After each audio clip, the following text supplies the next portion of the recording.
and everything is clear. So we can start now, inshallah. Yes, sure, inshallah. Bismillah.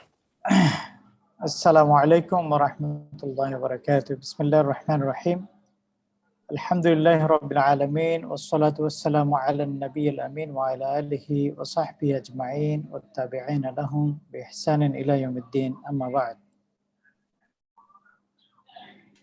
Dear distinguished guests, lecturers, professionals, students, my dear brothers and sisters, we would like to welcome you all to this special session of the workshop on Islamic banks, products, and services. Today's workshop that is organized by the Islamic Economics Association at the Faculty of Sharia and Islamic Studies, Kuwait University. As we know that Islamic Economics Association of the Kuwait University is promoting our Sharia standard models and Sharia compliant finance models, strategies, and we are providing programs, workshops, trainings, and various types of activities to promote these Sharia compliant programs. And part of that, this is our first English training program on Islamic banks, products and services. So in this second session in the morning, we had our first session of the workshop conducted by Dr. Sharif. And this is the second session which will be conducted by Dr. Muhammad Faruk Abdullah, who is currently a senior lecturer at the School of Banking and Finance, Faculty of Business and Management, University Sultan Jainul Abidin, Malaysia. And we know that Dr. Farooq obtained his PhD in Sharia Islamic Economics from the University of Malaya, and he completed his Chartered Islamic Finance Professionals from International Center for Education in Islamic Finance in INSIF. Prior to that, his bachelor degree was in Fiqh and Usulul Fiqh from the International Islamic University of Malaysia. And we know his areas of specializations are Sharia aspects of business and finance, product innovation, Islamic finance, Islamic microfinance, and Islamic wealth and debt management, and so on. So this is our honor to have Dr. Muhammad Faruk Abdullah today to address the second session of the workshop on deposit products of Islamic banking. So without any delay, let me welcome our guest speaker, Dr. Muhammad Farooq, to address the lecture and training. As you know, that we are going to have interactive sessions. So everyone is entitled to ask any questions or any clarification if they need. So we open the floor for the participants.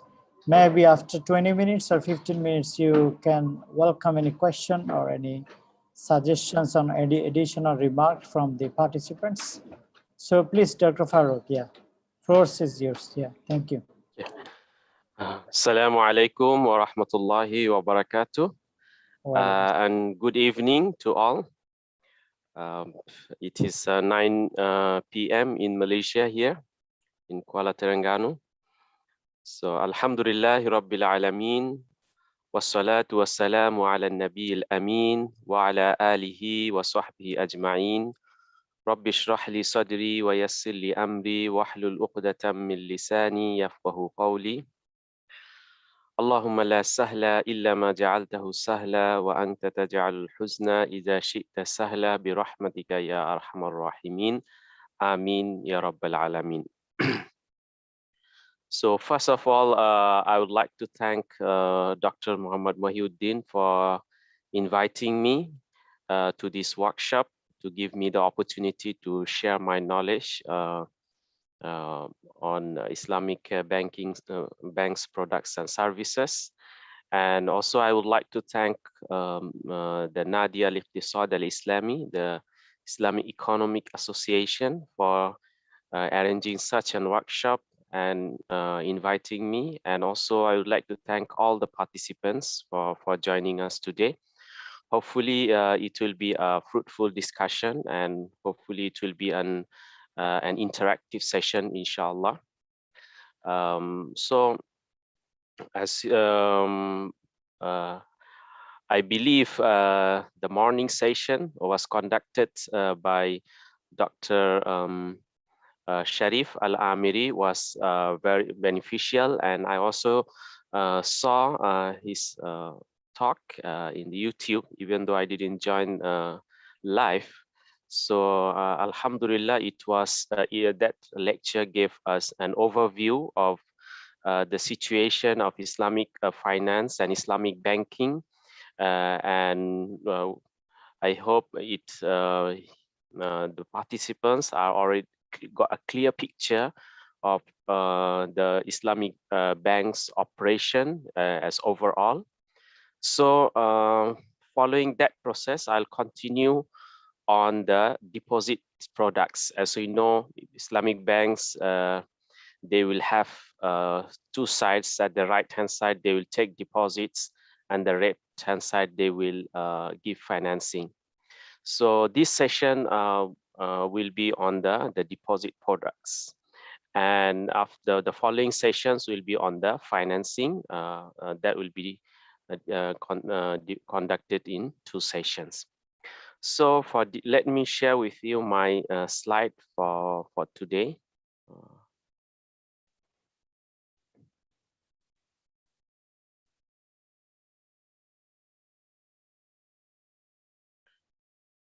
Okay, Dr. Mahyuddin, can you see my slide?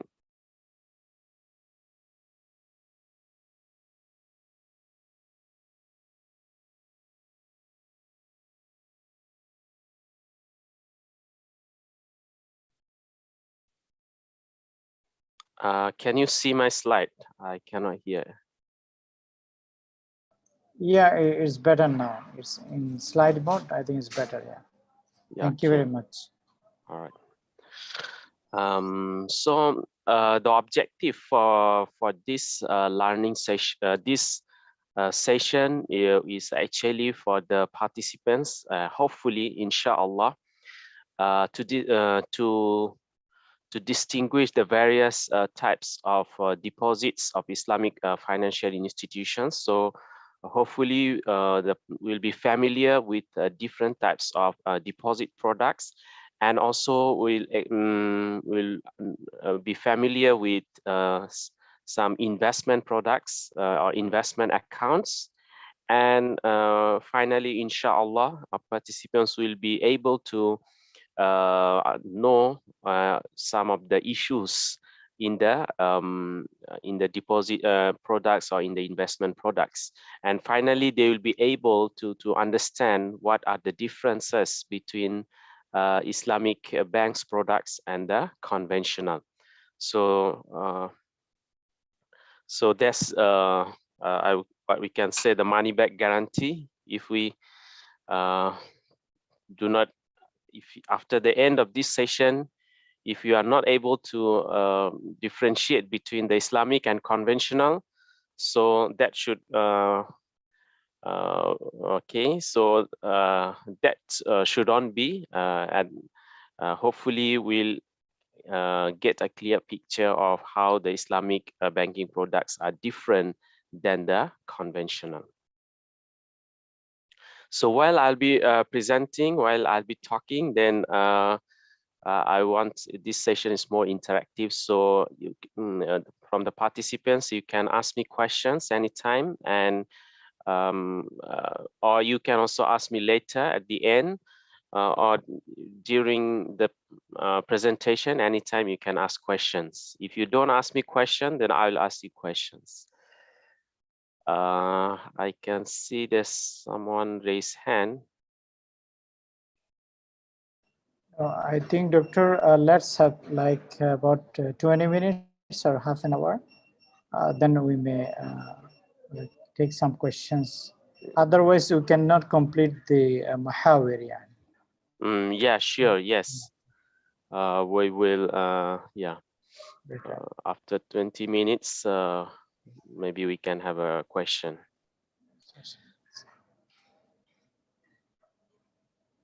Yeah, Mr. Dua Hussain and Muhammad Qasim, Mr. Muhammad Qasim, they raised their hands. I guess they have something to say.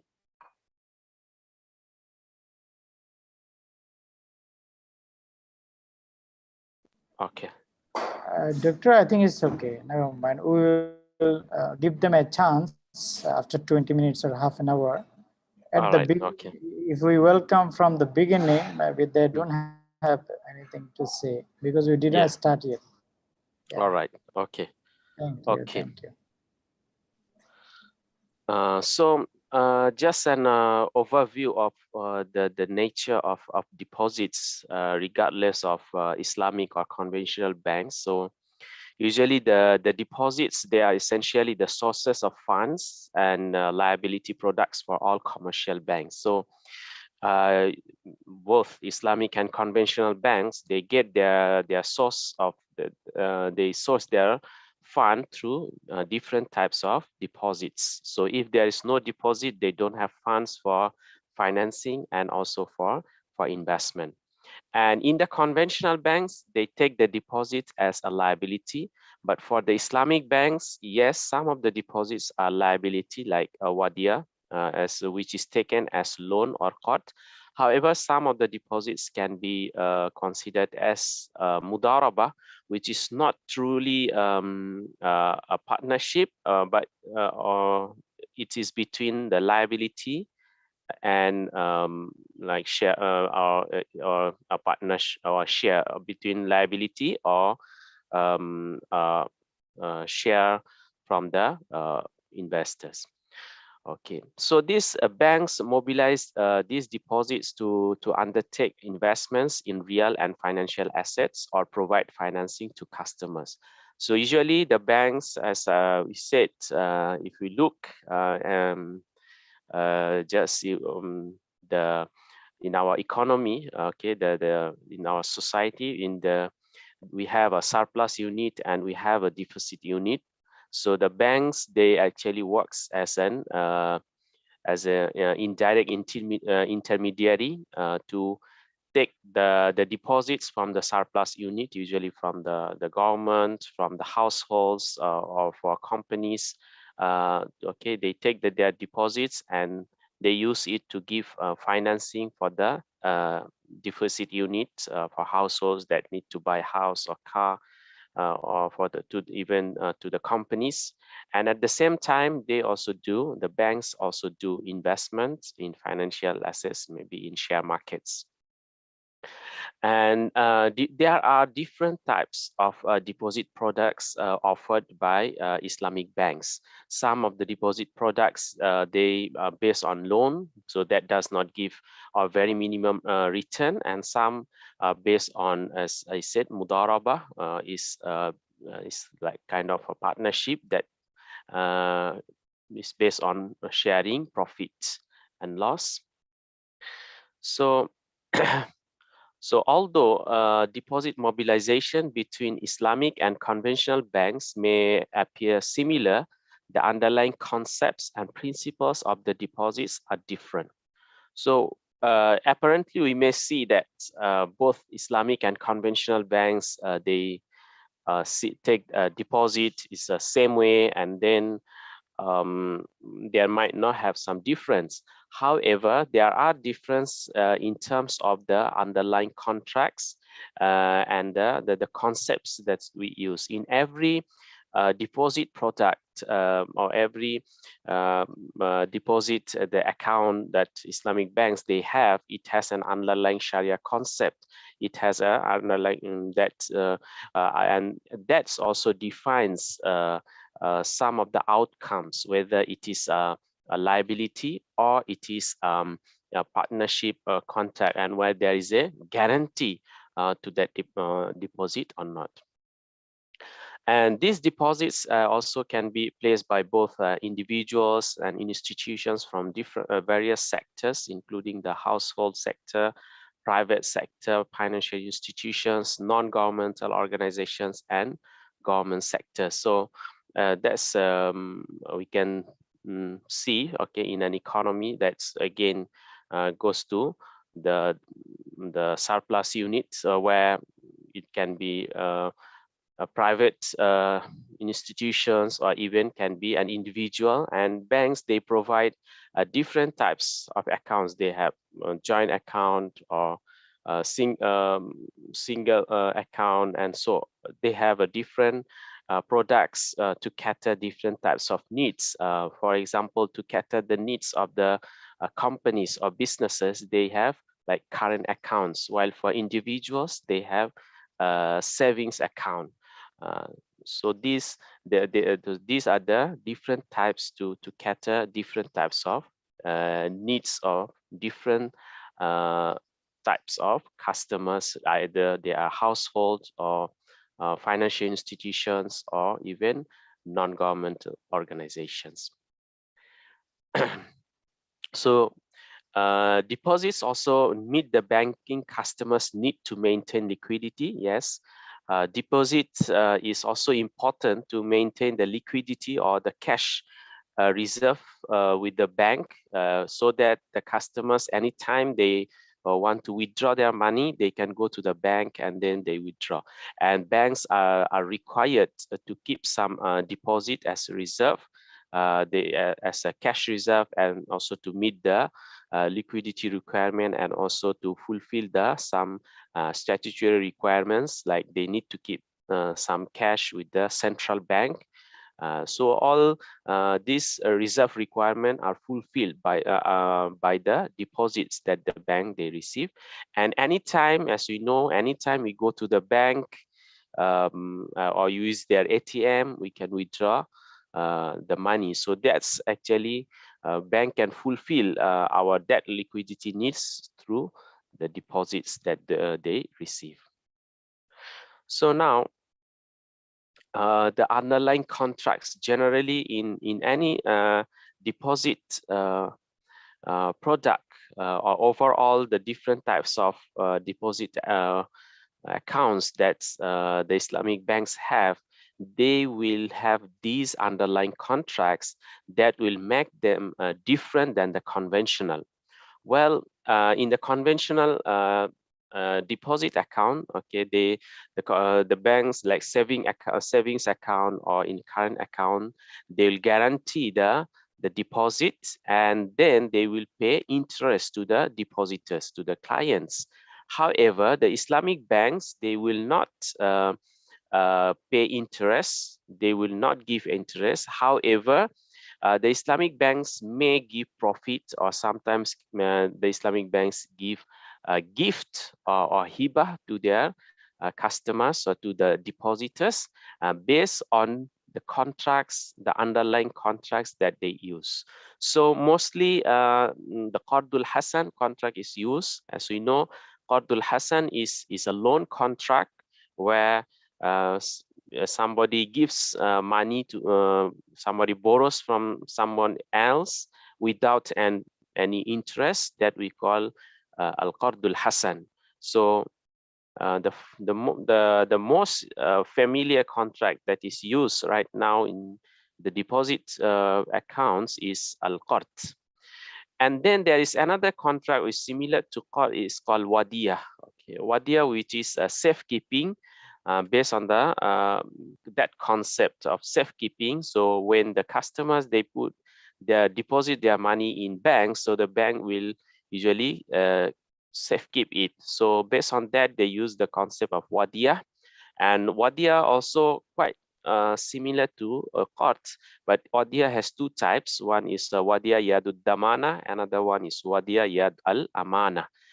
So one with a liability, wadiyah yadud damana, that bank guarantees if there is any loss, the bank will compensate. But while wadiyah yadul amana, the bank does not guarantee if there is any loss to compensate. And then another important contract is Mudaraba, which is mostly used in investment accounts and also in some saving accounts, which is a profit and loss sharing, where the customers or clients, when they deposit their money, they are considered the Rabbul Mal or the capital provider, and the bank is considered as the Al-Mudarib or the entrepreneur, and then where the bank does business or investment with that amount, and the profit and loss are shared between the depositor and the banks or the client or the bank. So that is the Mudaraba. And in some cases, the Tawarruk concept is used, especially for investment account, to give a confirm return to the depositors. So they use Tawarruk is a concept that inshallah I will discuss further.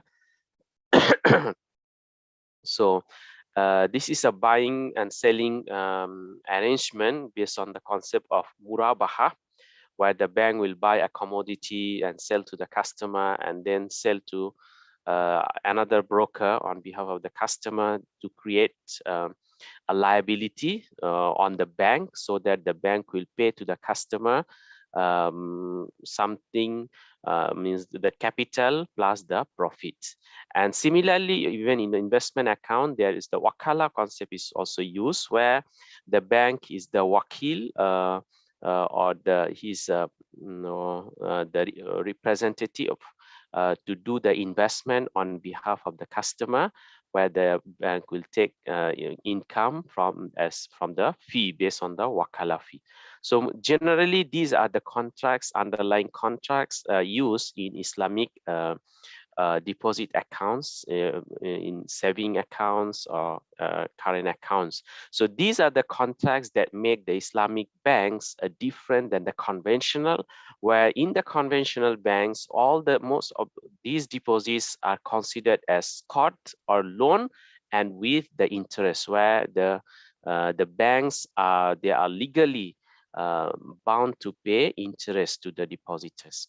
However, in Islamic banks, they will not pay interest. Rather, they will use all these different types of contracts, and and all these contracts have different outcomes, which is different from the interest-based transaction. So now, so that there are the types of the deposits. Okay, in conventional banks deposits, or even there are three types of deposits or accounts. We call savings account, current account, and fixed deposit. So saving accounts is for households, for individuals, to open an account, and they can withdraw money. But there are some restrictions. Maybe there is a limitation of withdrawal. However, in the current account is for the organizations, for the companies, and mostly they do not have any restriction for the withdrawal. There is no limit. They can withdraw any amount. So that's might be the difference between savings and current account. And another difference might be in the current account. In some banks, the account holder of current account, they can issue checks, while for savings account they cannot. And another account is the fixed deposit, where the amount deposited for a fixed term, for let's say 5 years or 1 year or 6 months. Within this time, the bank usually does not allow to withdraw, or maybe the customer needs to request earlier if the customer wants to withdraw the amount, and then the interest or profit is paid after when the term is when the account is matured. Now, comparing with these three types, Islamic banks also they can provide almost similar, but they have the alternatives to those three types of accounts. So Islamic saving account is similar to the conventional account, but no interest is paid, and the underlying contract is a safe custody deposit. Usually wadia is used, or al-qard or interest-free loan is used. So there is no interest paid. However, when the wadia or hiba or when the wadia contract is used, or qard loan, as we know, it is allowed for the debtor to pay some extra, or to pay some gift to the depositors or to the creditor when he repays, and it is praiseworthy in Islam. But it should not be contractual. If it is promise and contractual, then it will be riba or interest. However, if it is not contractual, if the bank, as its own discretion, it pays some hiba or gift to the saving accounts holders, so that is allowed in the Sharia. So some banks, they may give some hiba, and some banks, they use a Mudaraba contract to pay a dividend to the saving account holder. So there the bank will invest the money from the account, and if there is a profit, the profit will be shared based on profit sharing ratio. Okay, for how about the fixed deposit? Okay, which is for a long term. And so for Islamic banks, they have called unrestricted investment account. So the alternative for the fixed deposit in Islamic banks are the unrestricted investment account. So unlike the shareholder dividends, investment accounts have a more transparent mechanism where dividends paid reflect the active profit sharing involvement of the account holder. So in the unrestricted investment account, mostly they use the concept of Mudaraba. So whatever the money put into the account, the money is invested, and the profit and loss is shared. Is usually the profit is shared between the bank and customer, and it is more transparent than the shareholders account, because for shareholders, they money sometimes the profit may not be shared with the shareholders. It can keep as a retained earning, or okay, they can reinvest. However, for this unrestricted investment account, the profit will be shared based on a profit sharing ratio without reinvesting, and it is more transparent. Now, so Islamic current accounts, so its account holder receives a fund on demand. So Islamic banks also provide the current account. They provide almost the similar facilities like the conventional, that the account holders, they can withdraw money anytime, and they are able to issue checks.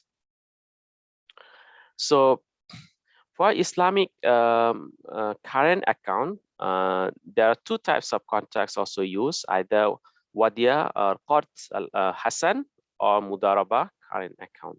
So both are used based on different types of banks. So if the mudaraba is used, the bank will share the profits and with the customer.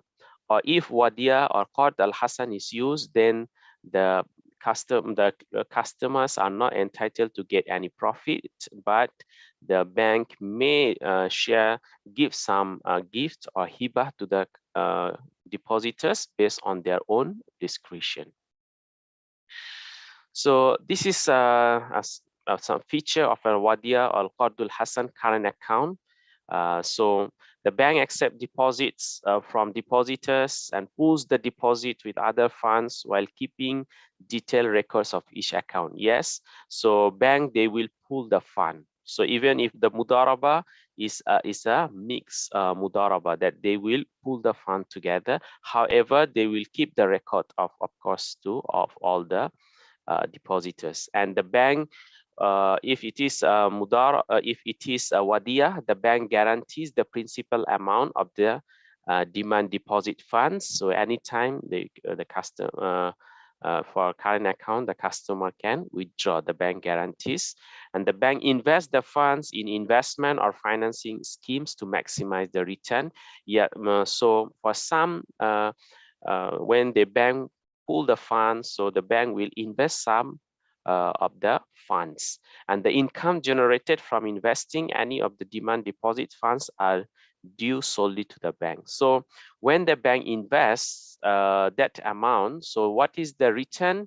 It is for the bank, because bank is using wadia or contract or court contract. So whatever the return is entitled to the bank. However, the bank may give some hibah to the customers. The bank is allowed to levy a charge on the customer for services such as check book facilities. So banks may charge some fee for maintaining the account, and the bank may pay hibah to the depositor based on the bank's sole discretion. Because the bank is investing the money, so when the bank gets return, so bank with its own discretion can share the some of their profit, means as a hibah, as a gift, but it is on discretion. The bank cannot promise, and also the bank cannot show a fixed amount that the bank is going to pay as hibah. It cannot be contractual. In the case of an account going into deficit, the bank may dishonor the payment to the payer, or alternatively, the bank may advance a court or interest-free loan. So this is based on the client's credit worthiness. If someone issues a check and the similar amount is not there in case of current account, the Islamic bank can give Qardul Hasan to the client to honor the check. But if the credit worthiness is not good, so the bank may dishonor the payment. So with the Qardul Hasan, okay, so there are some banks, they use a Mudaraba for their current accounts. So when they Mudaraba, they use, so the returns obtained by the bank from investing the demand deposit fund will be shared with the account holder according to the pre-agreed ratio. So in this case, when the Mudaraba contract is used in a current account, so the profit will be shared between the customer and the bank in a pre-agreed ratio, but it should not be a fixed amount, rather a ratio of 30% for the bank and 70% for the customer. So it should be based on a ratio, or maybe 1/3 for the bank or 2/3 for the customer. But it cannot be. It should be. But it cannot be a fixed amount. The profit sharing ratio cannot be changed except with the express consent of the depositors. So once agreed, the Mudarib already started the investment or business, the bank already started the investment, the profit and loss cannot be, the ratio of the profit and loss cannot be changed except by the consent by the both parties, means the depositor and also the bank. And any loss incurred will be borne solely by the depositors. So that is the rule in Mudaraba, where if there is any loss, the capital provider will share the loss, and the entrepreneur will not get any profit, anything. So he will lose his labor actually. So that's the difference between Mudaraba and Musharaka, where in the Musharaka, all partners, they provide capital, so they also share the loss. But in Mudaraba, one person provides capital, another person provides labor. So when there is a loss, the loss will be borne by the capital provider. So in the Mudaraba current account, if there is any loss, so the loss will be solely borne by the depositors. So with the current account, then the Islamic saving accounts, is a safe custody, safe money, and also it can give income if it is based on Mudaraba, and it is at the mostly for to save. But sometimes someone, they want to save, but if they want some return, okay, so they can choose Islamic saving account. And Islamic saving account also, same like the current account, can be using Wadia, can be also using Mudaraba. So in the Southeast Asia, like in Malaysia, in Indonesia, they use the concept of Wadia. The name that they use, Wadia Yadud Damana, mostly use. So as I said before, the Wadia has two types. One is Wadia Yadul Amana, another one Wadia Yadud Damana. So Wadia is a safekeeping. So if during the time of the Prophet Sallallahu Alaihi Wasallam, if people used to travel, they used to put their valuable item to some of their family members or to their friends as a trust, and they would travel. So that is the Wadia, and that was Wadia Yadul Amana. So what's the difference between Amana and Yadul Damana? So Yadul Amana, where um, the depositor or the custodian has no liability. It is a trust. The deposit is held in trust in the hands of the custodian. The funds are cared for, protected according to customary practice. The custodian cannot sub-deposit except with the consent of the owner or depositor, and any benefit accrued or obtained belongs solely to the owner or depositor. The deposit is to be returned on demand, and delivery charges to be borne by the owner or depositor. So Wadia Yadu Al-Amana is something that if we put some an asset to someone as custodian, so he will take care of it based on the customary practice. If I for example, if I give my car to my friend to keep for safekeeping, and I ask him not to drive, just to start engine every 1 week. So if he does that, okay, he takes the car for safekeeping, and he just starts the engine every week, but he doesn't go anywhere using the car. So it will be Wadia Yad al Amana. So if the car is damaged, or if it is lost, even though he was taking care of it based on the customary practices, and there was no negligence in that. So if the car is damaged, he is not liable to compensate. He has no liability.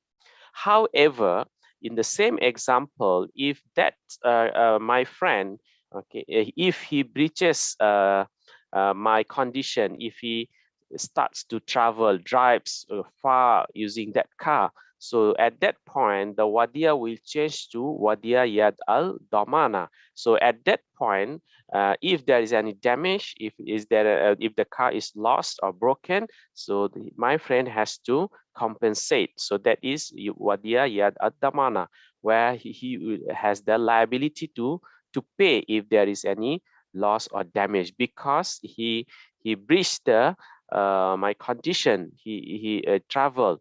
So similarly, in the case of Islamic banks, if the Islamic banks, they keep the deposits and they do not invest, so it will be Wadia Yad al Amana. So if the deposit is lost, the bank is not responsible. And if there is any benefit, it will be solely given to the depositors. However, if the banks they invest the money, they give loan to others, then it will move to Yad ad-Damana. At that point, the bank will have the liability. The bank is liable for any damage or loss, or guarantees the return of the principal sum. So the bank should at that point should guarantee the principal. The bank is entitled to use the deposited item irrespective of the consent of the owner. So the bank can do whatever the bank wants with that money. But he is not entitled to take permission.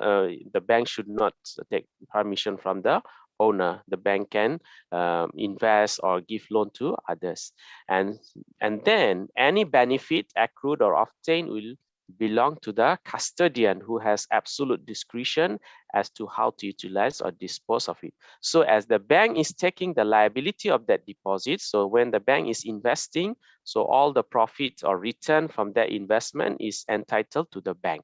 It's not to the customer. As we know, the very basic legal maxim of Islamic law that al-kharaj bid-daman or al-gunmu bil-gurum, profit comes with liability. So when the bank is taking the liability of loss, so any profit comes, it will be also entitled to the bank.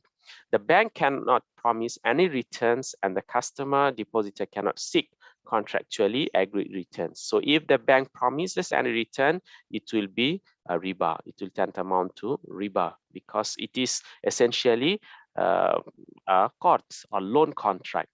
So it is for the fuqaha is mostly is the name change. Wadiya yad ad-damana is actually a loan contract, while for others, there's Islamic banks, they still like to use this name Wadiya Yad al Damana because of the concept of the safekeeping. So now, so the features of this Wadiya Yad al Damana saving account for Islamic banks is usually the bank accept deposit from the depositors and pools the deposit together with other funds, and that funds are invested in Sharia compliant investment and financing activities. Of course, the Islamic banks investment should be in a Sharia compliant way, and if there is any non-halal return, they have to purify it. The bank cannot promise any form of return to the depositors. Depositors fund is protected any form of loss solely borne by the bank. So this is these are the feature of a savings account based on Wadiya Yad ad-Damana. And most of the Islamic banks, mostly in Malaysia or in the Southeast Asia, they are using this concept of Wadiya Yadud Damana savings account, or which is actually a court. While in the Middle East, most of the banks, they use just a court account. The banks apportions any return to the depositor as the source discretion and not as a liability. It's just based on hibah. Returns to the accounts are declared as dividends in the form of gifts. It's the bank's own discretion without any pre-agreed or contractual. And hibah cannot be advertised in advance as a return, but where applicable will be declared and credited periodically based on criteria set by individual banks. Of course, the banks, they may have their own calculation. Sometimes they give different weightage to different types of account. They can do in the case of Wadiya savings account, but it is up to the banks. They at their own discretion, but they cannot declare it upfront, or they cannot promise it upfront. Rather, at a certain point, when before crediting to the account, they can declare it. So with the Wadiya Yadud Damana, some of the banks, they are using Mudaraba as underlying contract in the saving account. But before I proceed to Mudaraba, is there any question from the participants?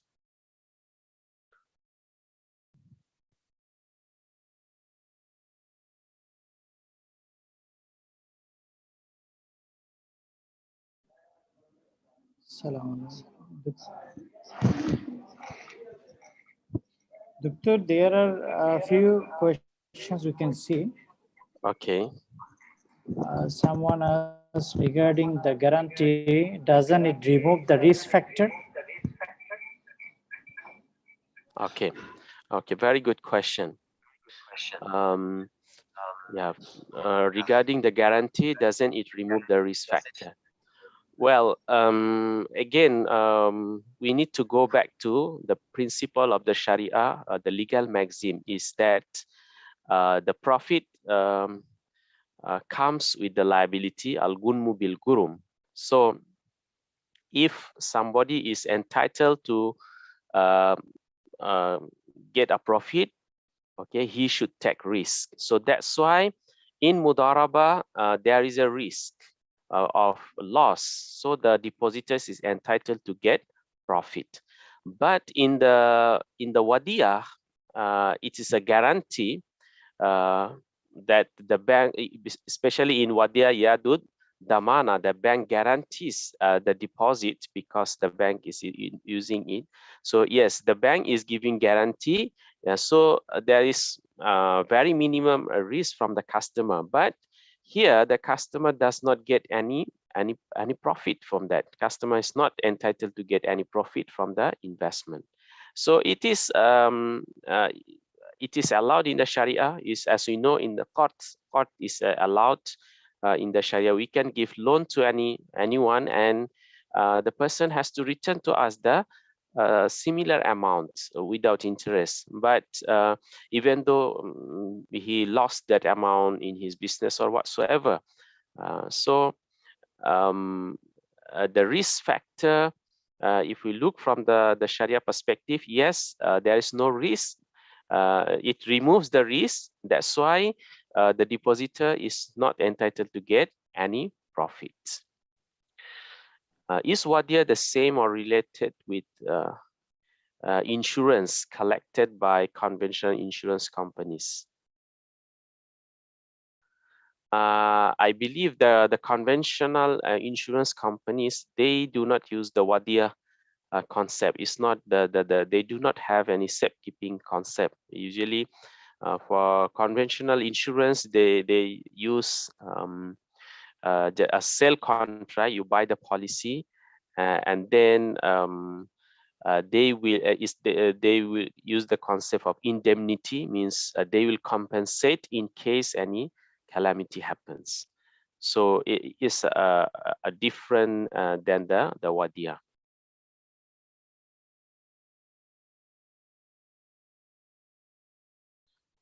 Okay, so that are the two questions. So thank you for the question.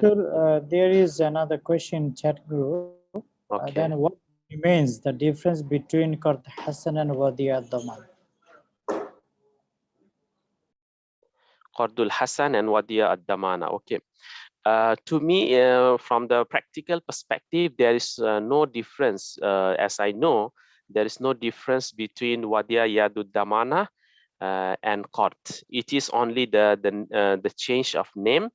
And then that's why recently many banks, even in Malaysia, they also change the name of their account from Wadia to Qard. So it is for me, it's actually practically it is the same, but only the name change. There's practically no different. Okay, thank you very much. I think Mr. Abdul Latif raised hand. Let's switch on microphone for Mr. Abdul Latif.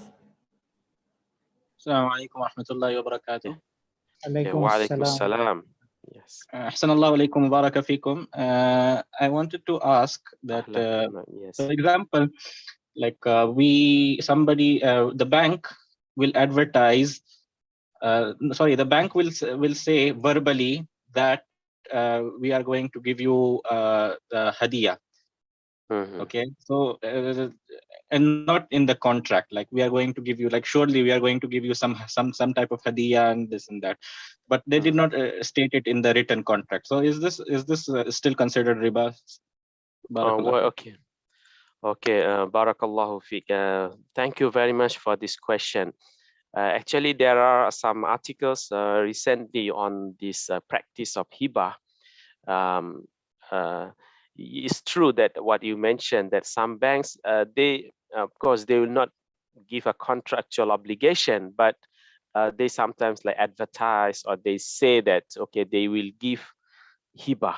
Okay, so when they say so, of course the Sharia opinion is that we will give judgment based on what is apparent, and So when the banks, they keep on saying that they give riba, they give a hibah, or they say just unofficially. So this somehow becomes like an uruf. Uruf is like a culture, is like a practice. So even though you use the court contract or wadia contract, and um, we know that this is with this deposit will not get any profit, but we still sometimes expect that we'll get hiba because it has become a customary practice. So based on that, some scholars, they say that it is also can tantamount to riba. It is also doubtful because when this has become a uruf, and this is a uruf fasid, means that it is a customary practice which is not allowed in the Sharia, because even though the bank is not practicing, but it has become the practice of all the banks that they will give hibah.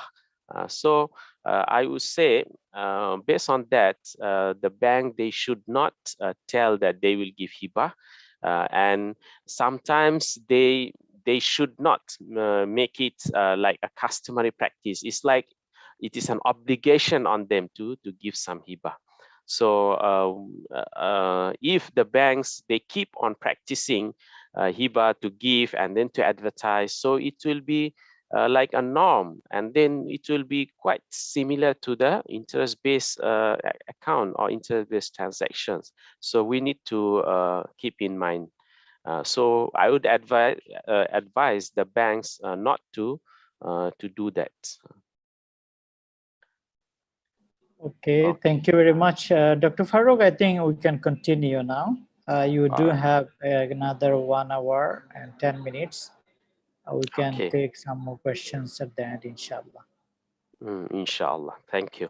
So I'll proceed with the Mudaraba savings account. So Mudaraba, as we know, is a profit and loss sharing, and there are two types of Mudaraba. One is Mudaraba Mutlaqa, without conditions and restrictions. The entrepreneur, which is bank in this case, it can invest in any sector, any types of investment, provided it is Sharia compliant. But Mudaraba Muqayyada is with conditions and restrictions, where the capital provider will give some conditions that the bank should invest in some sectors or in certain projects. So for the savings account, usually the Mudaraba Mutlaqa or the unrestricted Mudaraba is used. So this is the features of a Mudaraba savings account. The Islamic bank accepts a deposit from the depositors, then pools the deposit with other funds while keeping a record of each individual account. The bank then invests the funds in investment or financing schemes. So the bank either invests or give financing. And so when the bank gives financing, here the question arises, can the Mudarif give loan to others, because financing sometimes involves giving loan. So the scholars, they said if the Rabbul Mal agrees, if the capital provider agrees, then it is fine.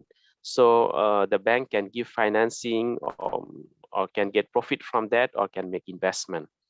And any returns earned by the bank will be shared with depositors according to the profit sharing ratio, and any losses incurred will be borne solely by the depositors.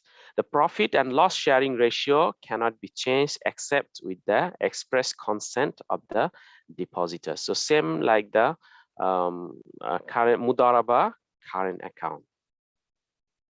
So now we move to the Islamic investment account, which is an alternative for the conventional fixed deposit, where in the fixed deposit in the conventional banks, they promise interest. So and it is for a long term. So for Islamic investment account, they will they are the innovative products. They have not only Mudaraba, they have some other kind of contracts as well. that transform the lender-borrower relationship into a partnership banking, profit and loss. So the depositors will be an investors, and the dividends or the returns are paid to account holders instead of the interest, and then changes the nature of cost of funds. So it's not, from the bank's perspective, the interest, which is the cost of fund, is not, it doesn't apply in this investment account. Rather, it is a profit and loss sharing. So in the first type of investment account is the most familiar one, is based on the Mudaraba contract. So Mudaraba investment account is for a fixed period, and the Islamic bank will act as an entrepreneur. Investment account is neither equity nor a liability. As I said before, the Mudaraba investment account is not similar. If you look at the balance sheet, it's not same like the shareholders equity, okay, which is a pure partnership, which is a musharaka. And it also not a liability like COTS. Okay, it is the account holder will share the profit and loss, but there is a liability on the bank, that bank should not be negligence. If the bank shows negligence, then in that case, the bank has to take the liability of loss. So there is a kind of liability on the bank, that to work for the best interests of the investment account holders so that they can make profit. So the risk exposure of the bank is reduced in the Mudaraba investment account, because the loss will be shared with the depositors. And then there are two types of this investment account. One is restricted and another one is unrestricted. As the unrestricted is mostly used, and the restricted one, they use the Mudaraba Muqayyada concept. And these investment account holders, usually they will have a certificate once they deposit. There's no guarantee of the return. Share the profit from the investment, and the profit sharing ratio is agreed at the time of opening the account. So it's not at the middle or at the end. However, if it is not decided, it will be decided based on the uruf or the customary practice. Now, how about the unrestricted investment account? So this is a investment account holder that fully authorizes the bank to invest the funds without any restrictions as to where, how, and what purpose the funds are invested. The bank has the full discretion to decide to invest in any sector. The funds are pooled with the shareholders' fund, and other deposits is mixed with other types of funds and invested. And our fee requires that unrestricted investment deposit is presented in the balance sheet. So this one will be reported in the bank's balance sheet. And then varying time horizons from 1 to 60 months. So it can be from 1 year to 5 years. Profits are distributed and accrued on monthly basis. So if some banks, if they allow to their customers to withdraw from their money from this investment account, so so at that case they will accrue the profit based on monthly. A sufficient notification period is required for the investment account holder. That's I said before. Even though there are some banks, they allow to withdraw before the term, they require the customer to give a notice before the withdrawal. Now comes to the restricted investment account. So these are the account that there is where the investment account holder will restrict. They will put condition, the manner as to where, how, and for what purpose the funds are to be invested. And commingling with other fund is restricted. So the Islamic bank is not allowed to pool the fund with other shareholders fund and others, and they need to invest based on the account holders condition to a certain sector or to a certain and place.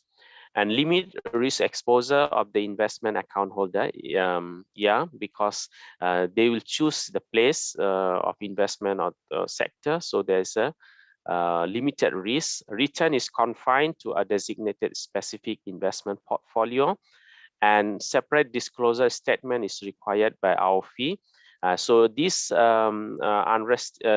restricted investment account will be off balance sheet. It will not be reported in the bank's balance sheet, but it will be off balance sheet. But there is a different way to disclose it. And performance of the asset is then reflected in the net value of the invested fund only. So it is somehow like a mutual fund where the bank will take their fund and invest, and the performance will be also calculation is same like the mutual funds, how they the pool, and then the calculate the value of the fund based on the net asset value. So these are the, based on my discussion, these are the comparisons between the three types of Islamic account: current account, saving account, and investment account. So for current, we can see here, there is what almost similar to the saving account. They will be using the Wadia, Qardul Hasan, and Mudaraba. And then, but for investment account, they will use Mudaraba.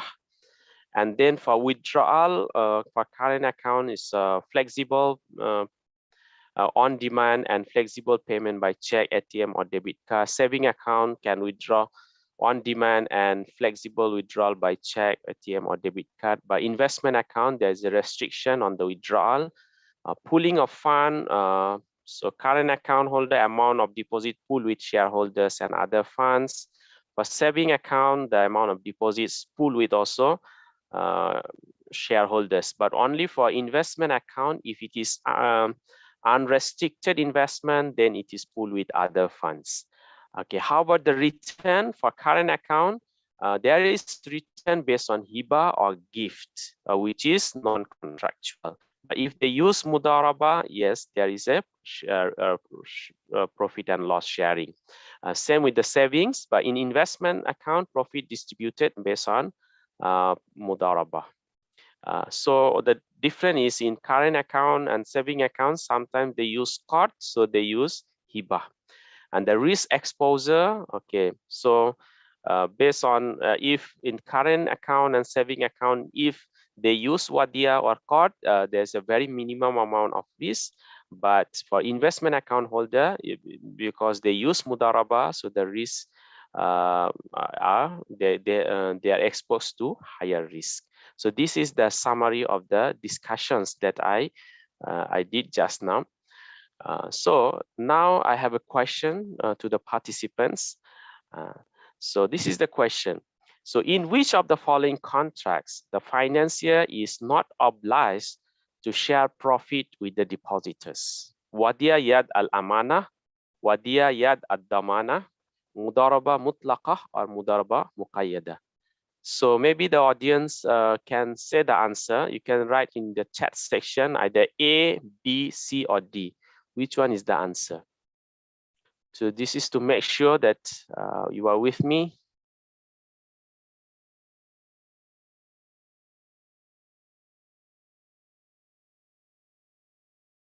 Brother Dr. Mahyuddin, can we take like some answers from the participants?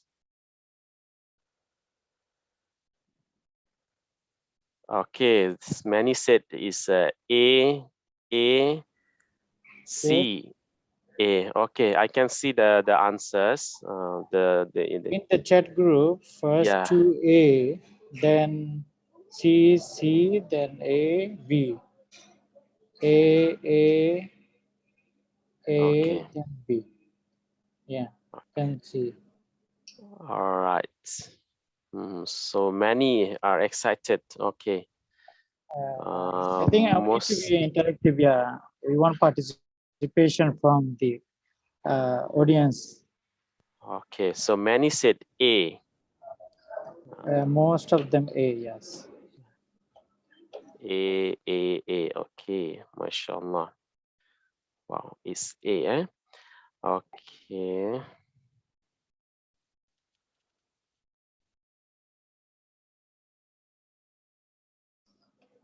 I'm still receiving some more answer. Yeah, said A. Okay. I So think actually, if you want, we can ask all of them to give their answer, maybe.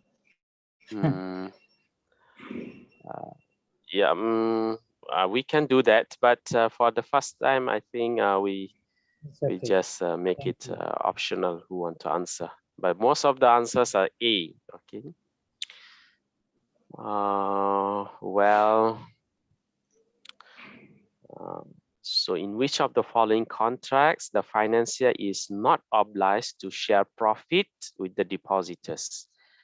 Okay, so wadia yad al amana, wadia yad al damana, mudaraba, mutlaqa or mudaraba, muqayyada. Okay, so if wadia yad al amana is a liability with wadia yad al amana is a safekeeping. But if there is no negligence from the bank side, the bank is not entitled to share the profit with the customer. Okay, the financier is not obliged to share profit with the depositor. So the answer is A. Okay, and most of you got it correct because it was not that tricky. So it shows that all of you are aware and clear on this. Alhamdulillah. Okay, it's not wadia yadud damana because in wadia yad ad damana, the bank um, is not obliged to share profit with the depositors. Okay. Again, I think the answer is B. It's not A, because A wadia yadul amana. Okay, where the bank will invest based on the bank will not invest. It's a safekeeping. Okay, yadul amana is a safekeep. So if there is a loss, the bank will not be at the loss. So if there is any profit, the profit should be given to the customer. But what the yadu damana, where the bank will give the guarantee, the liability of the deposit. So if the deposit is lost or whatsoever, so in that case, the bank has to compensate. So as the bank is giving guarantee, so if there is any profit, the financier is not obliged to share the profit with the depositor. So there's I got also confused. The questions is here tricky. The financier is not obliged to share profit, means it is not compulsory for the bank to share the profit. So in wadia yadu damana, the bank is not obliged to share the profits because the bank is giving guarantee. It's a court. Wadia yad damana, as I said, it is a court. It's a loan. So when the bank is investing, getting profit whatsoever, the profit is entitled to the bank. The bank may share some of the profit based on its own discretion, based on the concept of hibah, so which should not be pre-contractual. But for mudaraba mutlaka, the financier is obliged to share profit because it's a profit and loss sharing. Also, same goes to mudaraba muqayyada. Because mutlaka and muqayyada is restricted and unrestricted. But whether it is restricted or unrestricted, it doesn't matter. The bank or the financier has to share the profit with the depositors. Okay, so the answer is B. Okay, so this A cannot, C cannot, D cannot. So the answer is B again. So it means that many got it wrong. Oh. But no problem. We can. Okay, so many got said is A. Yeah, I don't know why most of the answers are A. Wadia yadul amana. Okay, in Wadia Yadul Al-Amana, the financier is not obliged to share profit with the depositor. Yes, because the in Wadia Al-Yadul Amana, the profit goes to the depositor. The financier has to share, because here the financier, the bank does not have any liability. The bank is not giving guarantee of the deposit.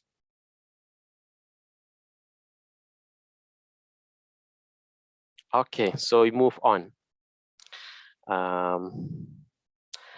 Now, there are some investment deposits as Islamic banks. They are, they are becoming more innovative. There is financial engineers like the other engineers that they innovate more products in Islamic finance. So now, as we see that when there is a risk or sharing of profits, sharing of loss, then entitled to get profit, right? Like in loan contract or in Wadia contract, there is no sharing of loss. The customer, the depositor does not share the loss, so they are not entitled to get profit. But in Mudaraba, the customer will share the loss. Okay, so they will also entitled to profit. But wakala is in between. Okay, wakala is something that the investor will, of course, the investor will get profit or loss, but the financier, the bank, will always have some profit for them.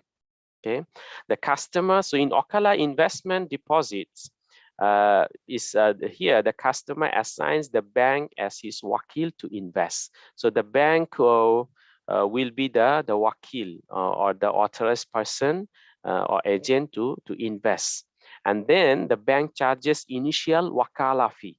So here, this wakala fee is a confirm for the bank, income for the bank. So the bank will get the income from the wakala fee at the beginning. And then the bank may take incentive fees according to the performance based on the underlying concept of juala. So here bank has another incentive fee based on the concept of juala. So the when the customers, they give money, means they deposit in the wakala investment account. So bank will take some money as a fee for wakala investment, and then the bank will invest. And if there is a profit, all the profit will go to the customer. However, if there is a certain amount, or means that if the profits cross a certain performance level, and then at that point, the bank will again get something called incentive fee or juala. So this is to give incentive to the bank so that the bank can maximize the profits for the investors or for the depositors. So this is good from the bank's perspective, because the bank has income at the beginning, whether there is a loss or in the investment. And then secondly, if the bank can get some amount of profits, it can maybe fulfill the expectation of the investor. They can get the second level of income through the concept of juala. So this also is popular. Actually, wakala is more popular also in sukuk, but this concept also can be used for Islamic banks investment account. Similarly, fixed income deposit accounts also, or the investment account, can use murabaha or tawarruk. So this one actually gives some kind of confirmed return to the investment account holders.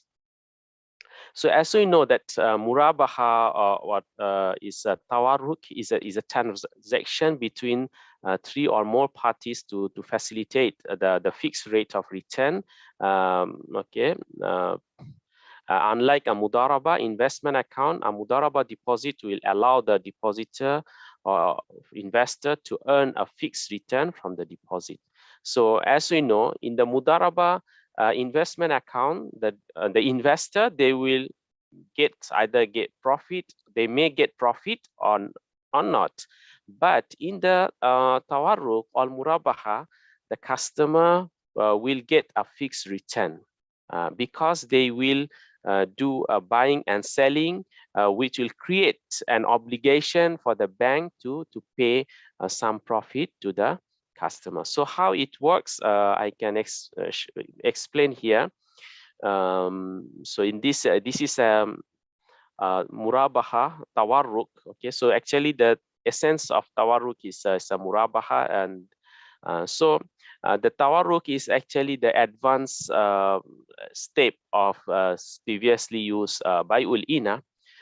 So generally what is Tawarruk is buy something from someone from credit, and then that same asset sell to someone for cash.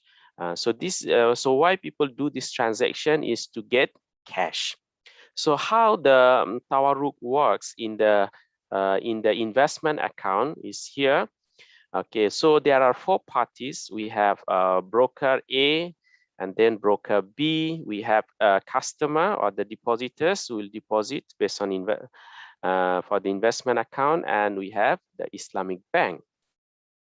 So here at the first step, okay, the customer okay will buy or will purchase a metal or asset. Okay, let's say he will buy a metal which is the value is 100,000. Okay,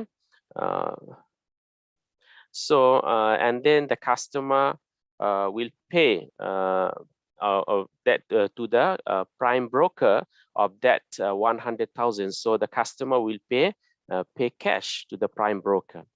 Okay, and then now the customer is the owner of that metal. So at the third step, the customer will sell the metal to the Islamic banks with cost plus profits. So here's the Murabaha. So let's say it's a 10% profit. So the customer will sell to the Islamic bank with 110,000. That's the Islamic bank will pay that amount to the customer in 2 years' time. Okay, at the step 4, with with that 110,000. That amount the Islamic bank will pay within 2 years.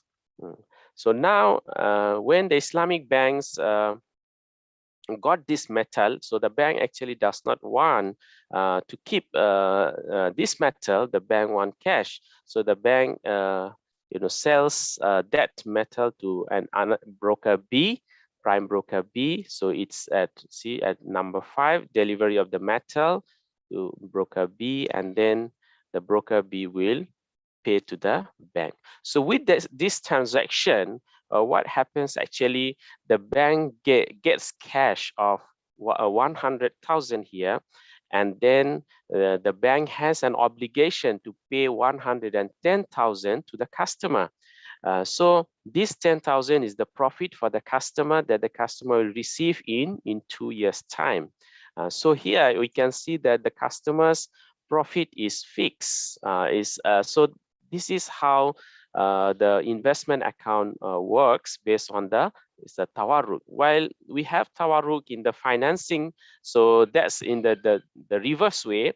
But here in the investment account holder, okay, at first the customer will buy an asset and then sell to the bank with profits.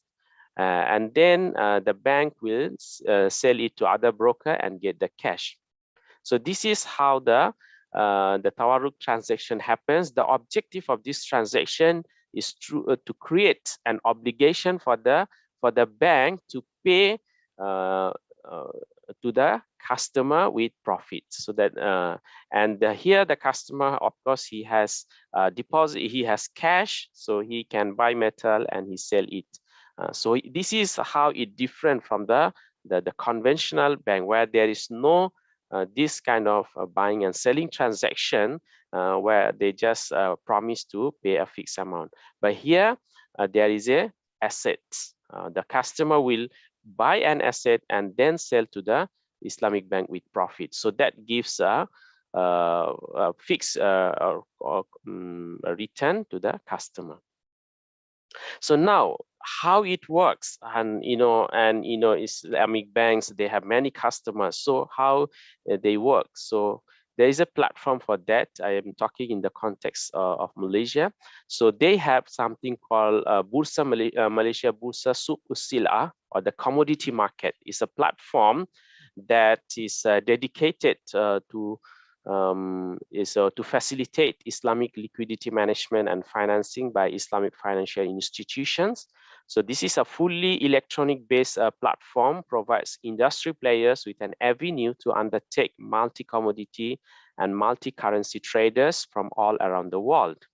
And this integrates the global Islamic financial and capital markets together with the commodity market. So it is an online platform that will add all the commodity brokers with the bankers. So if any bank wants to do commodity transaction, they can contact any of these commodity brokers. They can buy and then they can sell to other broker. So these Tawarruk transactions can be done in few minutes because of the platform and because of this integrated system. As we look back here in the issue related to organized Tawarruk, when the customer buys a commodity, in many cases here, the step 1 or step 2, the customer appoints the Islamic bank as an agent, because the customer cannot directly access to this suq sila commodity market. So the Islamic bank becomes the agent to buy the metal. Of course, that creates some Sharia issues of organized Tawarruk. But here, this appointing the Islamic bank as an agent makes the transaction very fast. Within a few minutes, this transaction is done. And then the outcome is established. Okay, so after the suq usila, we also have some other kinds of accounts. One of them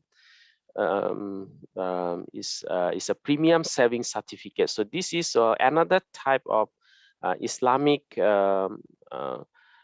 saving account. So it is basically a saving account where the bank will give prizes to the customers based on periodic draws. So this is a savings certificate where the depositors may receive prizes based on monthly draws. Like Malaysia's Bank Islam or Bank Simpanan Nasional offer this kind of saving products. They call Al-Awfa. Even in some Islamic banks in the Middle East, like in Qatar Islamic Bank, they also offer the saving account where they give prizes to some of the account holders based on the monthly draws. So usually Mudaraba is the underlying contract used for this. Okay, so this saving account, they will use Mudaraba. So if there is any person he is lucky enough, he will get prize. However, what you need to keep in mind that it does not reduce the money deposited from the other depositors. So if someone doesn't get the price, it doesn't matter, is because it will not reduce his capital. And then another important thing is that the price given should be given from the financier, from the bank's own money. It's not from the investment. So if or from that the depositors fund, if it is from the depositors fund, then it will create issue of gambling. So the first thing here is that whether the other account holders receive any price or not, they will not lose any money from their account. And second, the price should be sponsored by the bank from his own money, not from the investment from that account. So, and it should be based on the Mudaraba. So because Mudarib can just give present to the Rabbul Mal, which is fine from the Sharia perspective. However, now I have a question to the participants. Can Wadia Yadu Damana be used for these premium saving certificates, or can it be a court or loan contract? Can we use a loan contract to in this saving account?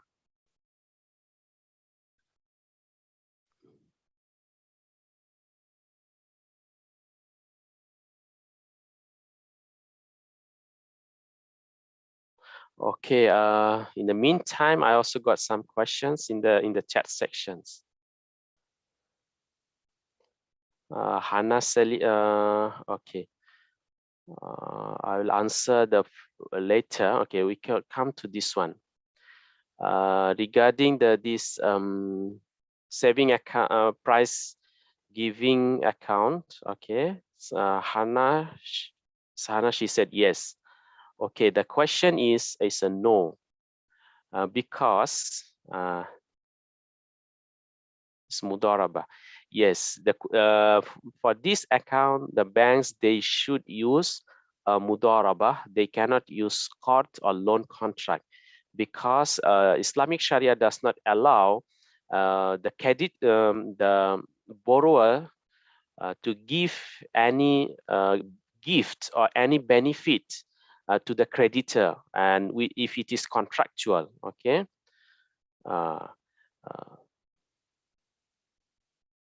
As we know, there is a hadith that is say kullu qardin jarra naf'a fahuwa riba. Any loan that results in giving any benefit to the creditor is riba. So when there is a borrower and lender relationship between the bank and the customer, where the customer is the creditor and bank is the borrower. So if the bank gives any price, and of course this price is announced and it is contractual, so it will lead to riba. So that's why we cannot use wadia or court or loan contract for these types of accounts. Doctor, if I may add one note only, I Yes. think in that price is also shouldn't be any kind of fees from the account holders, right? Yes, it cannot. If there is any fees, it will lead to al-maisir or gambling. Right. Yes. Thank you. Okay, thank you, doctor. In the meantime, I got some question before I didn't realize. Maybe we can answer this. Okay. There is a question only, how does the Islamic bank benefit from Muraba Tawarruk transaction when it is selling the physical asset to another party? Less than one price, it will pay to the depositor. Well, okay, the bank doesn't need to get profit here, because the bank is giving profit to the customer. Look at this from what happens in the conventional bank. The depositors, they put money, so the bank promised them the capital and then a fixed return, which a fixed interest, right? So Islamic bank, they want to make an alternative for that. So what Islamic bank did using this tawarruk, Islamic bank actually can get cash, right? The Islamic bank got cash of 100,000, and then the Islamic bank creates an obligation that it will pay 110. So here the benefit is for the customer, because customer is actually like somehow is depositing, is putting money in the bank. So the customer will get a return of 10,000 after 2 years. Now, so maybe you can question that. So what is the benefit for the bank?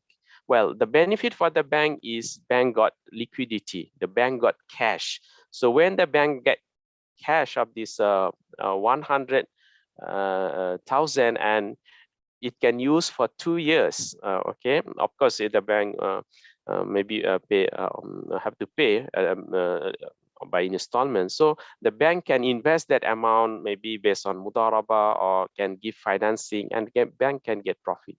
So the bank's benefit here is bank will get the cash or liquidity, and the objective here to give profit to the customer. So the customer will get 10,000 profit from this. I hope it's clear.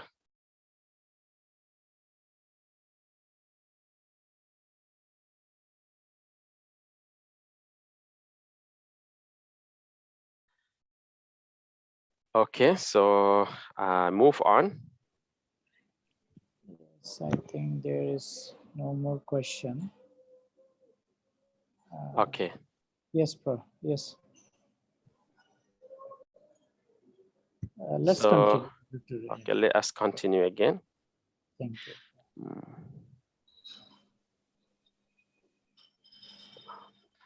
And then there are some other types of saving accounts in the Islamic banks, which are investment in foreign currency account.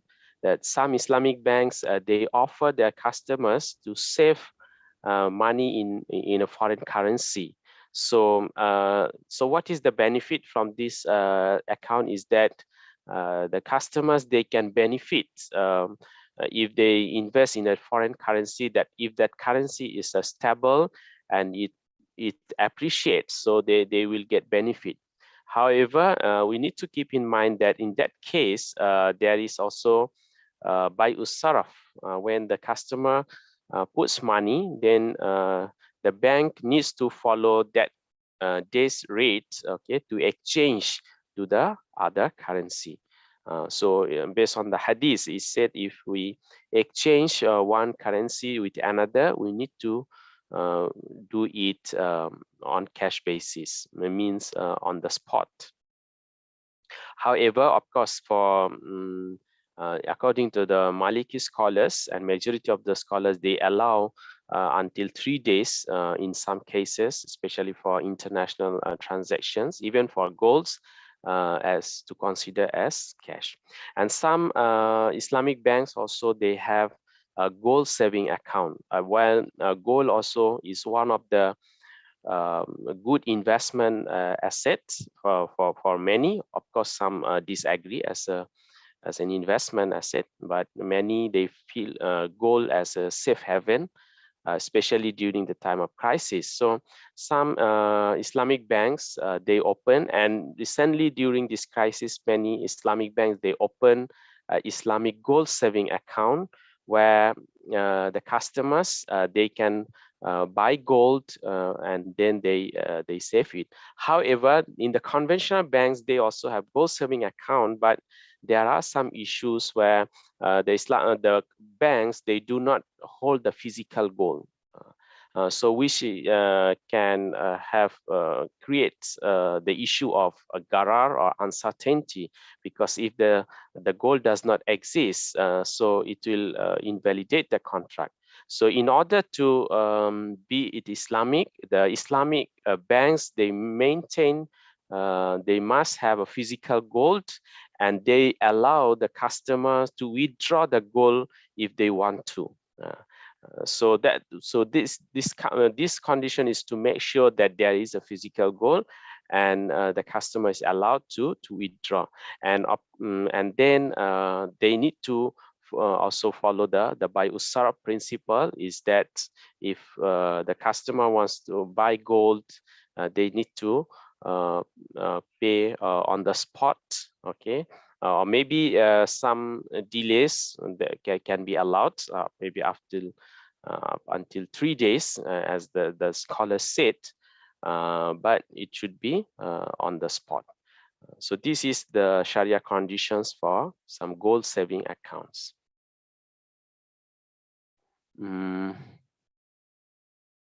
Okay. So now I'll discuss some issues related to the the depositor, these deposits of Islamic banks are related to these investment accounts and saving and current accounts. One of the issues that was crucial that in Malaysia used to consider investment account as a liability and provide all relevant safeguard. Means that the investment account used to be protected by other party. Even in some cases, the bank at first the banks used to guarantee the investment in the investment account, so which is not in line with the Mudaraba contract, because the Mudaraba contract there should be profit and loss sharing. So it was of course not in line with the concept of Mudaraba. And then later, in Malaysia there is another third party. They started to guarantee the investment. It was they call it a deposit insurance company. So it is a third party that gives a guarantee of the investment. So that was allowed from the Sharia perspective, because if the guarantee is from the third party or not from the mudarib, so it is allowed. Means that if the government said that, okay, you do business, if there is a loss, I will cover your loss. So it is allowed because it is from third party. But if the guarantee is from the mudarib, then it is not allowed. So it will be tantamount to riba. So however, the Malaysia has changed. Right now, all the mudaraba investment accounts are not guaranteed. And if there is a guarantee, it is from the third party. Like some other countries, like Bahrain, consider it as a form of special equity, and investment account holder is aware of the risk. However, investment risk reserve is created. So most of the banks in the Middle East, they do not guarantee the investment. However, they have something called investment risk reserve, where they keep some amount as an insurance to protect the risk. So that was allowed by the scholars. Even that's based on the same concept of takaful.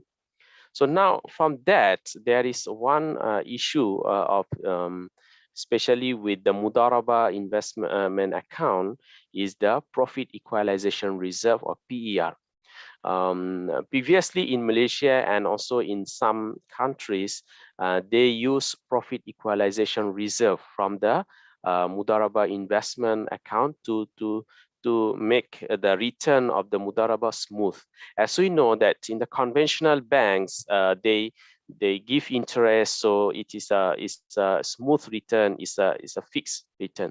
So Islamic banks, in order to make the return from the Mudaraba smooth, that they use this fund called profit equalization reserve. Means that if 1 month there is a high profit, they will take some from that profit and they keep it as a reserve. So if next month there is a lower profit, so the bank will take out the money from this profit equalization reserve, and then it will pay back. So it will adjust so that the return is smooth. However, there are a lot of issues raised by the scholars on this profit equalization reserve, because it's not right for the Islamic banks to treat PR as another source of income, as most bankers assume. What happened in some Islamic banks, they have this profit equalization reserve to reduce the fluctuation of the profit, but bank will invest that fund, and then whatever the profit comes from that investment, the bank takes as his own income. So which is not, because it is the right of the depositors. So bank must give the return to the depositors. And then there is also issue of the right, because sometimes a depositor comes, he deposits, and then there's a profit for the past month, but because of the profit equalization reserve, the profit is taken off for the, let's say, next month. So when the next month there is a loss, and then the money from the profit equalization reserve is taken out, but in the next month that depositors he withdraw his fund, he is no more there. So there is also the issue of injustice or eating someone else's property illegally is there. However, that can be resolved based on the scholars' opinion that if they agree, if the depositor agrees, then it can be done. So in the case of like investment risk reserve, so that's also that issue can be solved. But then again, there is another issue, is which is the ultimate objective of risk sharing. If we use PER and then we make the return of the Islamic banks deposit same like the conventional banks, means a smooth return. So the question is this PR against the ultimate objective of risk sharing? So that is also the question. Maybe from the audience, anybody would like to answer?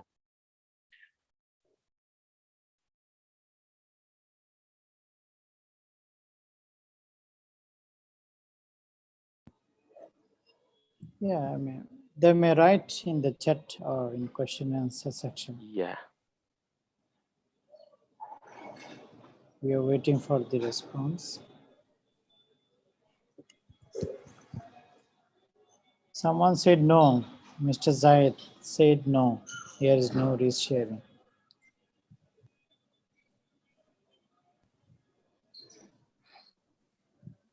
Okay, maybe some other answer.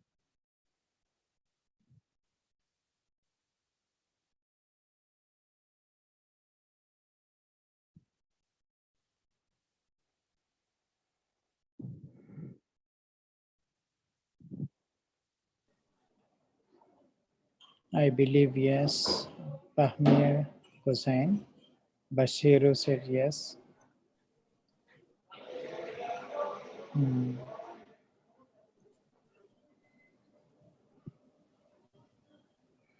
Okay, so 2% said yes, or 1% said no.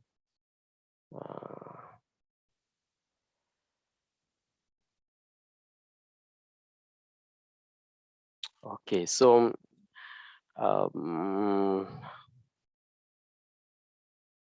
so I would go with the yes. Okay, is PR against the ultimate objective of risk sharing? Yes, and that's majority of the scholars or even the practitioners, they agree that when we use this PR, goes against the ultimate objective of risk sharing or profit and loss.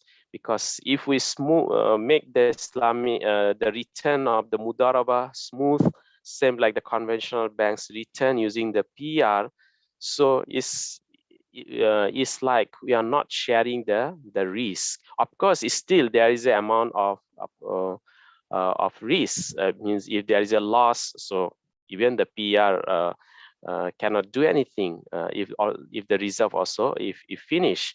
So there is an element of risk is still there, but if we use the PR, we actually go against the ultimate objective of the contract of Mudaraba.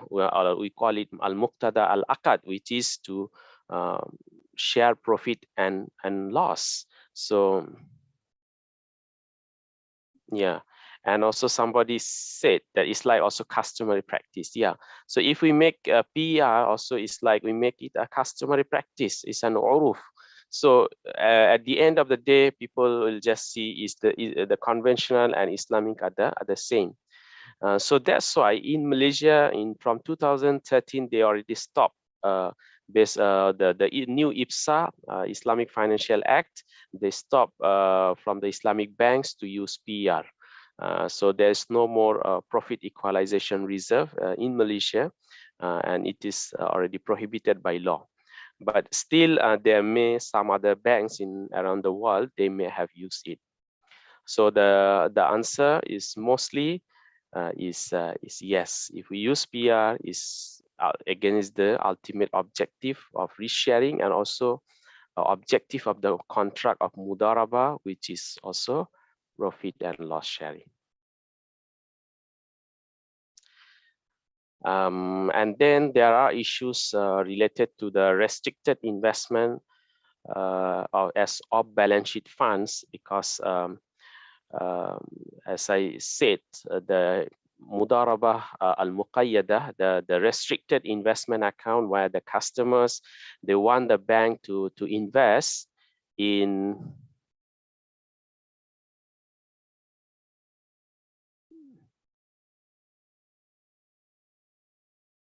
okay, somebody requested to repeat the explanation why yes.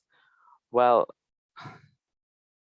okay, I go back to there's a PR.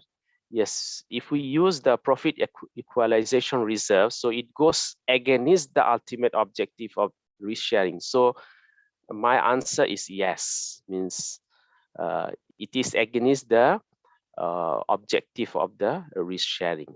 I think the question was, as a negative question. So means that yes means if we use PR, it will violate the objective of the contract, and also it will violate the ultimate objective of risk sharing. So I would say yes.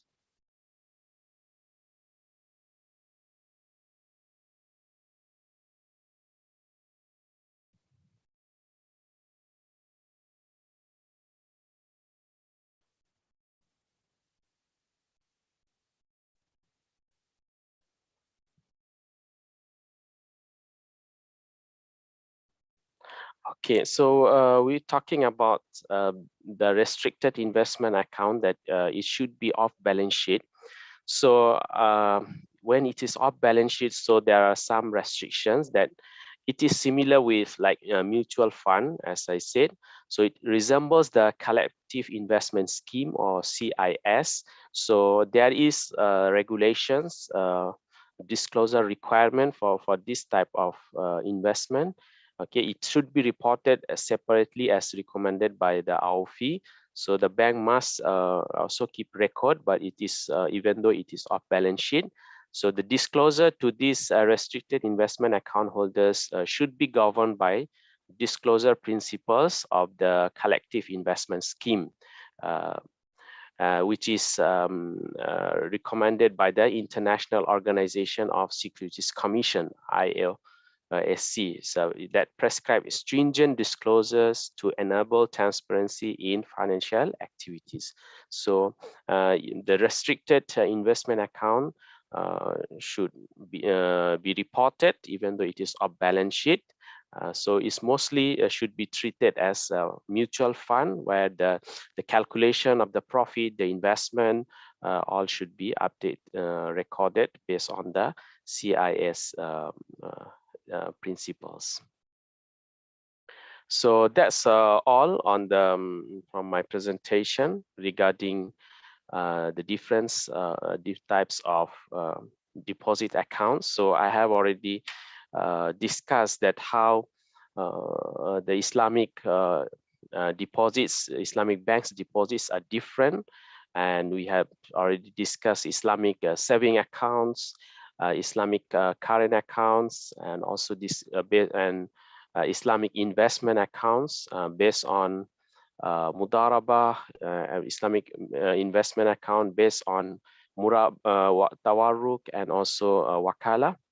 And we also have discussed some of the issues related to this account. So I hope it is clear, and we now understand that how Islamic saving accounts are different than the conventional. And of course, there are new products, and there is a change every day in Islamic finance. And we can also see there are a lot of innovation, while in the conventional, it is only borrowing and lending. But here in Islamic finance, in different contracts, we have a different conditions and different outcomes. So I hope it is beneficial. It's again time for you to ask questions, and any queries or comment, you are welcome. Okay, thank you very much, Dr. Muhammad Faruk Abdullah, for this wonderful session and an interactive session with the resources, information, and also the contemporary investment in the banks, the methods, and from the Sharia perspective, you explained very well, alhamdulillah. I believe that we all participants benefited from this session. And now we open the floor for the participants who would like to ask any question or would like to add any comment. So you are most welcome. We can see two questions. There is one from the Zaid, brother Zaid. Please let us know which bank in Malaysia is completely Islamic and riba free. I think it's a complicated question. Okay, Dr. Farooq, please. Yeah, it's a $1 million question.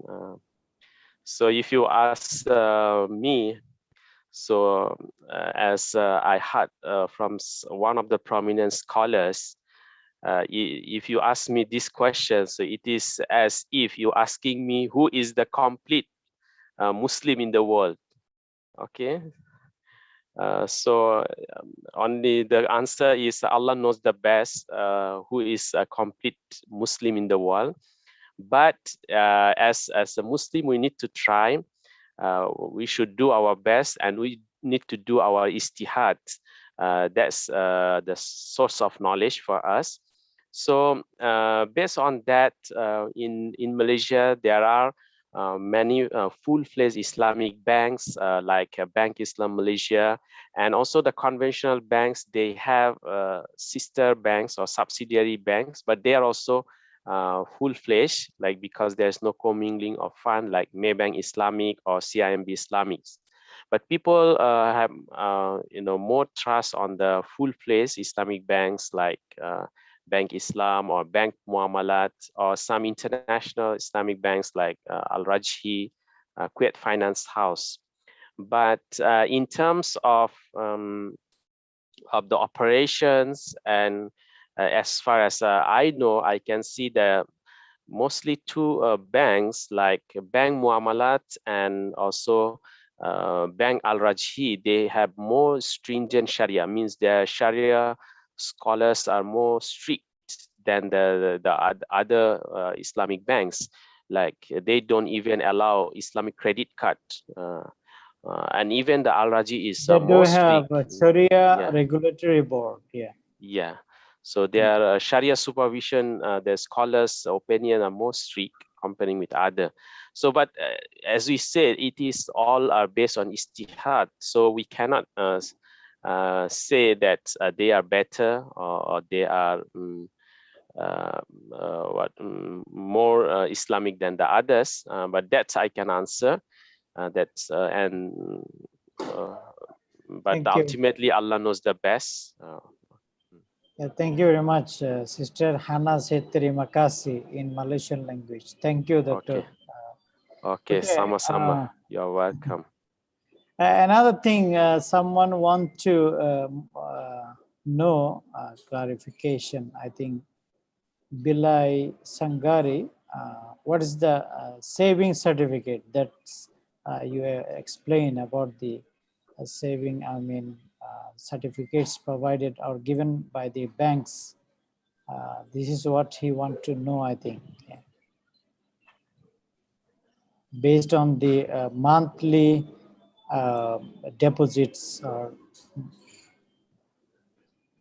Did you get it, Dr. Farooq? Go below that, they charge a fee. Is there any basis for that? Okay. Yeah.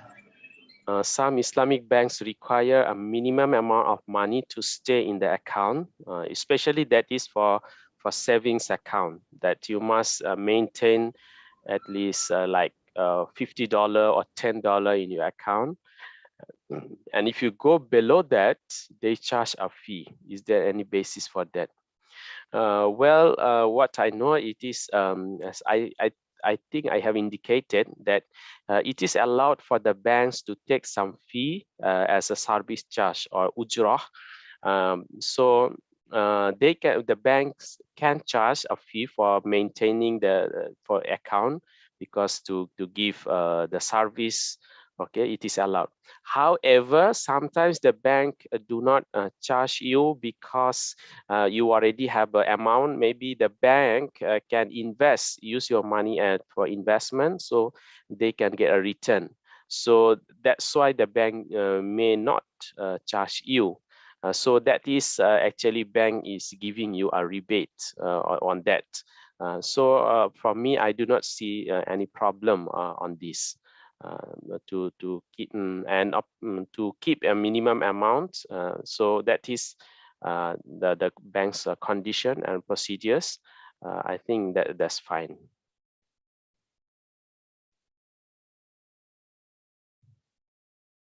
Thank you, Dr. Farooq. I think there is was the question from Bilali. It's about prize bonds or like a premium saving certificate.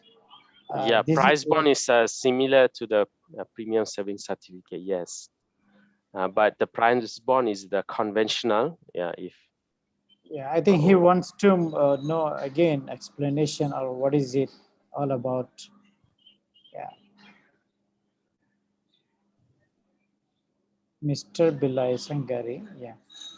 Can you, doctor, just explain him again?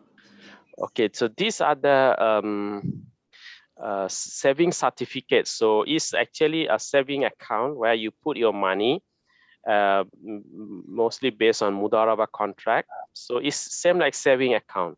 So once you put your money, and there are many other saving account holders, so the bank will make lucky draws, and then they will give some prizes to the account holders. So this is a kind of incentives given to, so that the people save.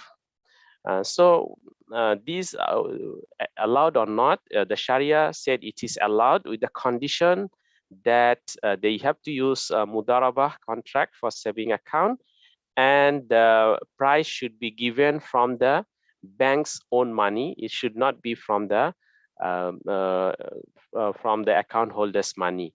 And third, the account holders should not lose anything if they do not get the price. Their money in the saving account is there. Is nothing wrong with that. Thank you so much, Dr. Farooq. I think there is one more question from Abdul Latif.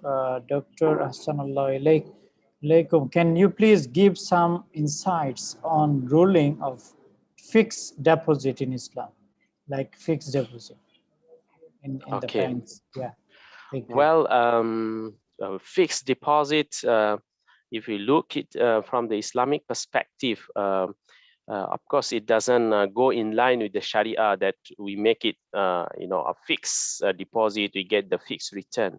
So what we do is we change the name with investment account, or that is, or we can tell it a term deposit. Means that we are not making a fixed deposit, rather we are investing, because investment is allowed in the Sharia and it is encouraged that we invest. As Allah subhanahu wa ta'ala said, when the prayer is finished, then you go and then you do your business. So when we do investment, it is allowed and it is encouraged in the Sharia. And we are sharing the profit and loss. So if we make it investment account, so there is no problem on that, and based on the Mudaraba. But if we say it's a fixed deposit, it's like we make something safe permanently. So it's as we know that the hoarding of assets is not encouraged in the Islam. So the fixed deposit has a negative connotation in Sharia. So rather than fixed deposit, we say it is an investment account. Okay, thank you very much, Dr. Muhammad Faruk Abdullah, for this wonderful session. And inshallah, we are going to have our second day of this training program tomorrow. And our first session will be started at 9:30 Kuwait time, which will be conducted by Dr. Muhammad Sharif Al-Amri. And the second session will be, as usual, started at 4 p.m. Kuwait time. Tomorrow will be conducted by Dr. Muhammad Faruk Abdullah. So we would like to invite you all to participate tomorrow's sessions, 2 sessions, and we believe that all of us will know many new things, many new terms, and contemporary issues, and the practices in the Islamic banks, and also what are the products are being practiced in Islamic banks. So we thank you very much, and on behalf of Islamic Economics Association, we'd like to thank our special guest speaker, Dr. Faruk Abdullah, for your effort, for your time.